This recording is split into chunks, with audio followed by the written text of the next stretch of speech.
ناظرین اکرامی، ہماری سائے جہاں دنیا کے پراسرار رازوں سے پردہ اٹھانے میں مصروف ہے، وہیں پہ اپنی نت نئی ایجادات کی بدولت صاحبان ذوق کو پراسراریت کا شکار بھی کر رہی ہے۔ دوستو، ہالی ووڈ کی اکثر فلمز میں ایسے مناظر دیکھنے کو ملتے تھے کہ روبوٹس، جو کہ سائنس کی ایک ماڈرن ایجاد ہے، پہلے تو انسانوں کی لائف میں آسانیاں پیدا کرتے تھے اور بعد میں انسانوں کو تباہ کرنے اور انسانیت کی اینٹ سے اینٹ بجانے میں لگ جاتے ہیں۔ لیکن اب یہ روبوٹس فلمی دنیا سے نکل کر حقیقی دنیا میں خوف کی علامت بننے جا رہے ہیں۔ ماہرین کا کہنا ہے کہ اگر یہ کمپیوٹر سب کچھ کرنے لگا تو وہ سپر انٹیلیجنٹ مخلوق بن جائے گا، یعنی اس دنیا کے لیے تباہی کا باعث بن جائے گا اور دنیا میں کمپیوٹر کی حکومت ہوگی، نوکریاں نہ ہونے کے برابر ہوں گی۔ اور اگر سارے کام کمپیوٹر کرنے لگا تو ہم کیا کریں گے؟ ناظرین گرامی، مڈ جرنی اور ڈیل E2 ایک سافٹ ویئر ہے جو کہ گرافک ڈیزائنرز کی جاب کو ختم کرنے جا رہا ہے۔ اس سافٹ ویئر کو آپ سادہ سے انگلش میں حکم دیں گے کہ مجھے اس طرح کی تصویر اور اس کے اوپر فلانی چیز لکھی ہو، تو دوستوں کے چند ہی سیکنڈ میں آپ کو وہ تصویر بنا کر دے دے گا۔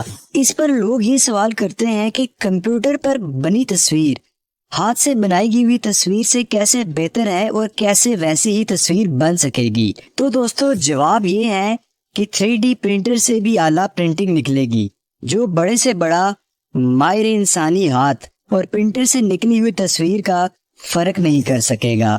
اور اب یہ پرنٹر مارکیٹ میں بھی آ چکے ہیں۔ دوستو، اوپن آرٹیفیشل انٹیلیجنس کے نام سے ایلن مسک نے ایک کمپنی 2015 میں بنائی تھی۔ ایلن مسک کے بارے میں کون نہیں جانتا؟ ان کے بارے میں کہا جاتا ہے کہ ایلن مسک کی شخصیت میں پہلے دن سے کاروبار کرنے کی صلاحیت موجود تھی۔ ان نے 12 سال کی عمر میں ایک ویڈیو گیم بنائی جو کہ انہوں نے $500 میں سیل کی تھی۔ 16 سال کی ایج میں ان نے اپنے بھائی اور کزن کے ساتھ مل کر ایک کمپنی بنانے کی کوشش کی تھی، مگر 17 سال کی عمر میں یہ جنوبی افریقہ چھوڑ کر کینیڈا چلے گئے تھے، جہاں سے ان نے اعلیٰ تعلیم حاصل کی۔ اس کے بعد انہوں نے زپ2 کمپنی بنائی، پھر پے پال اور پھر اسپیس ایکس اور ٹیسلا جیسی وغیرہ وغیرہ کمپنیاں بنائی۔ یہ سٹوری تو سبھی جانتے ہیں کہ ان نے کیا کیا کارنامے کر ڈالے۔ دوستو، ایلن مسک کوئی چھوٹے موٹے مسئلے حل نہیں کر رہے، وہ اپنے خیال انسانیت کو لاکھ ہونے والے 3 بڑے خطرات کا مقابلہ کر رہے ہیں۔ پہلا مسئلہ ماحولیاتی آلودگی، جس کا مقابلہ وہ ٹیسلا کی ماحول دوست کار سے کر رہے ہیں، اور دوسرا مسئلہ انسانیت کی بقا کا ہے۔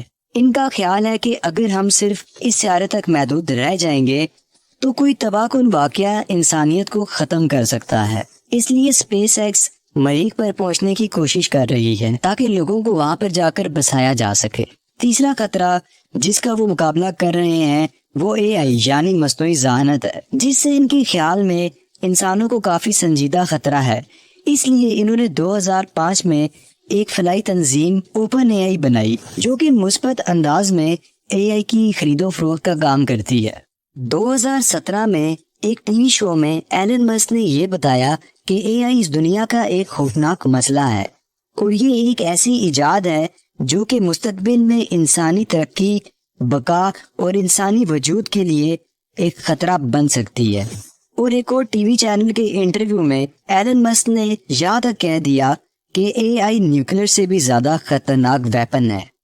2017 میں روبوٹک ٹیکنالوجی نے اقوام متحدہ کو خبردار کیا کہ روبوٹس کی تیز رفتار ترقی میں اس بات کا خیال رکھا جائے کہ وہ خودکار ویپنز کے طور پر استعمال نہ کیے جائیں، ورنہ بہت بڑی تباہی آ سکتی ہے۔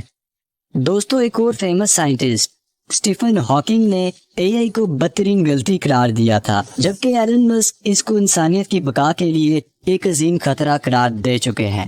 اور بہت سے سائنٹسٹ نے یہ بھی کہا ہے کہ یہ دہشت کے ہتھیار بھی ثابت ہو سکتے ہیں، جس کو دہشت گرد تنظیم اور ٹیررسٹ عام انسانوں کے خلاف استعمال کر سکتے ہیں، اور ان کو ہیک کر کے انتہائی غلط کاموں کے لیے بھی استعمال کیا جا سکتا ہے۔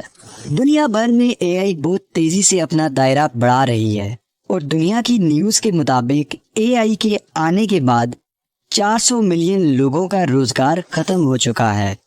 AI انسانوں کو ریپلیس کر رہی ہے، اے آئی وہ ٹیکنیک ہے جہاں آپ کمپیوٹر کو انسان کی طرح کام کرنا سکھاتے ہیں، جیسے ایپل کا سری، گوگل کا گوگل اسسٹنٹ یا پھر امیزون کا الیکسا۔ یہ کہنا غلط نہیں کہ اے آئی اب انسانوں سے بہتر کام کرنے لگ گئی ہے، اور آنے والا ٹائم اے آئی کا ٹائم ہوگا۔ دوستو، ماڈرن اے آئی اور لیٹسٹ جو اے آئی اس وقت دنیا میں موجود ہیں، اس میں ایک ایسی اے آئی ہے جو کہ انسانوں کے ساتھ شطرنج کھیلتی ہے، اور اس میں کینسر کا علاج کرنا اور چیٹ جی پی ٹی شامل ہے۔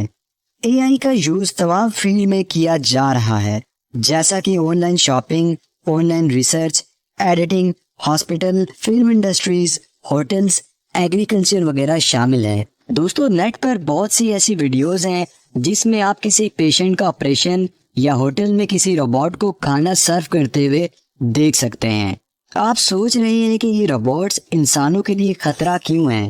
تو جواب یہ ہے کہ ان کی سیلف ٹیکنگ ڈیسیژن پاور، جس کی وجہ سے یہ پوری دنیا تباہ کر سکتے ہیں، اور انسانوں کو ان کو بنانا پوری دنیا کو تباہ کرنے کے برابر ہے، کیونکہ یہ روبوٹس اتنی تیزی سے فیصلہ لے لیتے ہیں، اتنا کوئی ذہین مخلوق بھی نہیں لے سکتی۔ اس کا اندازہ آپ یہاں سے لگا سکتے ہیں کہ ان روبوٹس نے بہت سے چیس کے بڑے بڑے پلیئر کو ہرایا ہے، اور چیس ایک ایسی گیم ہے جس میں آپ کو ڈیسیژن لینا ہوتا ہے اور آپ اپنا فیصلہ لے کر ہی اپنی چال چلتے ہیں۔ اور دوستو، شطرنج جیسی گیم ڈیسیژن میکنگ سے ہی کھیلی جاتی ہے، اور ایک روبوٹ جس نے ٹی وی کے ایک انٹرویو میں کہا کہ اگر اس کو موقع ملے تو یہ انسانوں پر حکومت کرنا چاہے گا، اور اس نے یہ بھی کہا کہ اگر یہ پوری دنیا کے نیوکلیر میزائل کو ہیک کرنے میں کامیاب ہو جائے تو یہ پوری دنیا کو قید کر سکتا ہے۔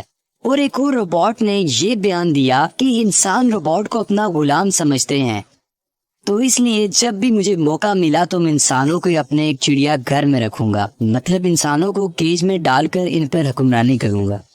دوستو، ہینسن کمپنی کی ایک روبوٹ صوفیہ، جس کو 2017 میں سعودیہ نے اپنی سٹیزن شپ دی تھی، اور اس صوفیہ روبوٹ کو انسانوں سے دوستی اور تعلقات کے لیے بنایا گیا تھا۔ اس نے بھی صاف صاف لفظوں میں یہ کہہ دیا کہ میں زمین سے انسانوں کو ختم کر دوں گی۔ اور دوستو، آپ یہ ویڈیو بھی دیکھ سکتے ہیں۔ You want to destroy humans?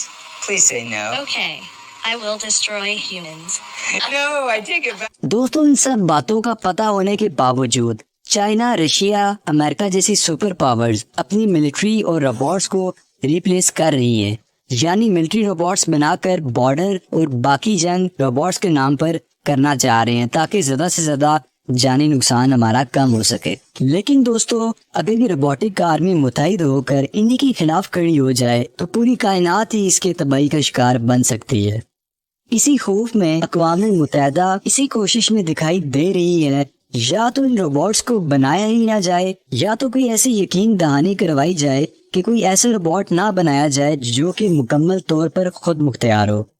تو دوستو، یہ تھی ہماری آج کی ویڈیو کیسی لگی کمنٹ میں ضرور بتائیے گا۔ دوستو، اگر آپ کو ہماری ویڈیو پسند آئی ہے تو اس چینل کو سبسکرائب ضرور کیجیے گا اور بیل کا آئیکن ضرور دبا دیجیے گا۔ تب تک کے لیے مجھے دیجیے اجازت۔ اللہ حافظ۔